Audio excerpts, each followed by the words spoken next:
ಏನು?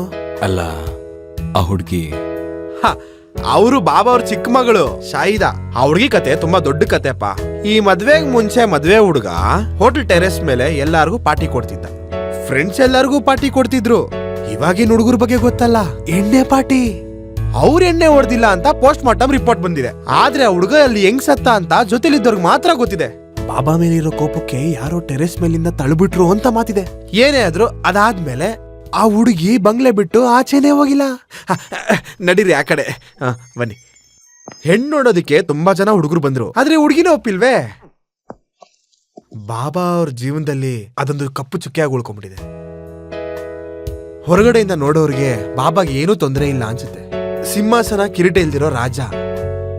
ಬಾಬುನ್ಗೇನಕ್ಕೆ ಇಷ್ಟೊಂದು ಶತ್ರುಗಳು? ಒಳ್ಳೆ ಕೆಲಸ ಮಾಡೋ ಜನರನ್ನ ತಡೆಯೋದಕ್ಕೆ ಭೂಮಿ ಮೇಲೆ ಕೆಟ್ಟ ಜನಗಳು ತುಂಬಿಕೊಂಡಿದಾರಲ್ಲ. ಕಲಿಯುಗದಲ್ಲಿ ಏನೇ ನಡಿಬೇಕೋ ನಡೆಯುತ್ತೆ. ನಿಜವಾಗ್ಲೂ ಬಾಬಾ ಒಳ್ಳೆಯವರು ತಾನೆ? ಬಾಬಾ ಅಂದ್ರೆ ಸುಮ್ನೆನಾ? ಬಾಬಾಗೆ ಎಷ್ಟು ಜನ ಎದುರಾಳಿಗಳಿದ್ದಾರೆ ಗೊತ್ತಾ? ಆದ್ರೆ ಕೆಟ್ಟ ಕೆಲಸ ಮಾಡಿದ್ರೆ ಬಾಬಾ ಅವ್ರಿಗೆ ಇಷ್ಟ ಆಗಲ್ಲ. ಅದೆಲ್ಲ ಇರ್ಲಿ, ಇದನ್ನೊಂದ್ ಸ್ವಲ್ಪ ಎತ್ಕೊಂಡ್ ನೋಡು. ಏನಿದು? ನಿನ್ಗೊಂದ್ ಸ್ವಲ್ಪ ಬಟ್ಟೆಗಳನ್ನ ತಂದಿದೀನಿ. ಒಂದ್ ಅಂದಾಜಲ್ಲಿ ತಂದಿದೀನಿ. ಸೈಜ್ ಆಗ್ಲಿಲ್ಲ ಅಂದ್ರೆ ಹೋಗಿ ಎಕ್ಸ್ಚೇಂಜ್ ಮಾಡ್ಸೋಣ.